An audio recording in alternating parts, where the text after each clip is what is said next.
here is what many of us have been waiting for a while now, Reason 4. And today we are going to look at the Arpeggiator. Obviously, this is a fairly simple device. It's normally included on a lot of keyboards. Pretty much every DAW has one. Cakewalk has its own form of arpeggiator.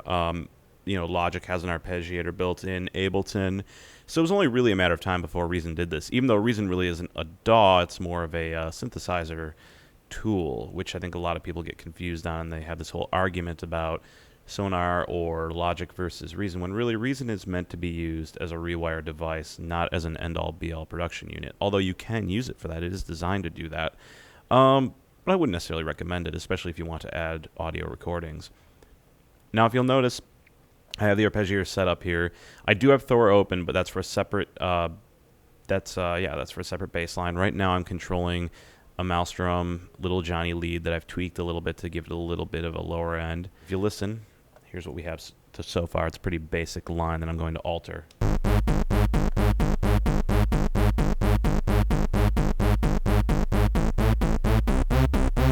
Okay, pretty simple, right?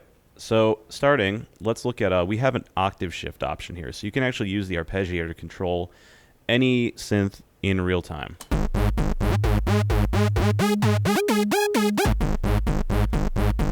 Now what's useful about that is all of my notes that you're hearing right now, if I open up my Arpeggiator down here in the sequence window, if I go to ARP2, first of all, the sequencer window has changed.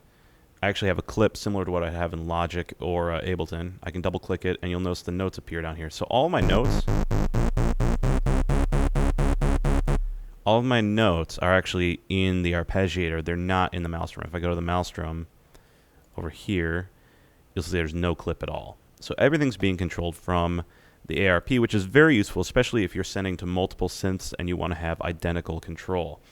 And actually you can do patching on that. If you look back here, it actually allows you to send signals out to other setups. Or you can use a spider control and use that to send to multiple setups. But for the moment, we're not going to get into that.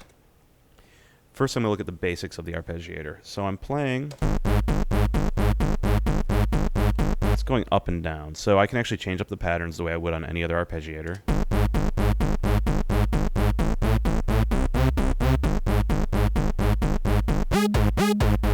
I can change the octaves.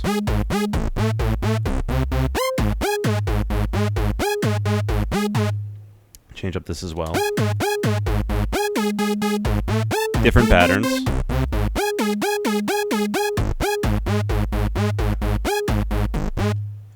Let's take it back to up and down though so I can show you the rest of this. You can change up the rate.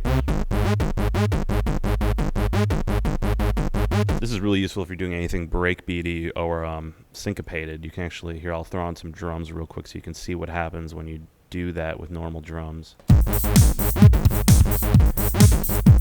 So normally you'd want this for something more either breakbeat or glitchy, but if I take it up to 1/16th, you can hear what it sounds like at most likely the resolution you might be using this at. And I can change up the gate length as well.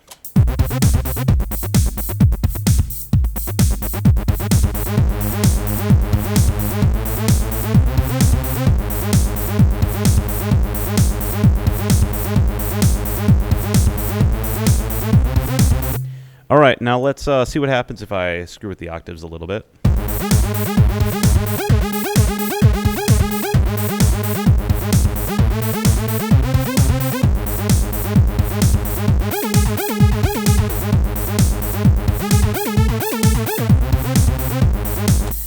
And change the rate.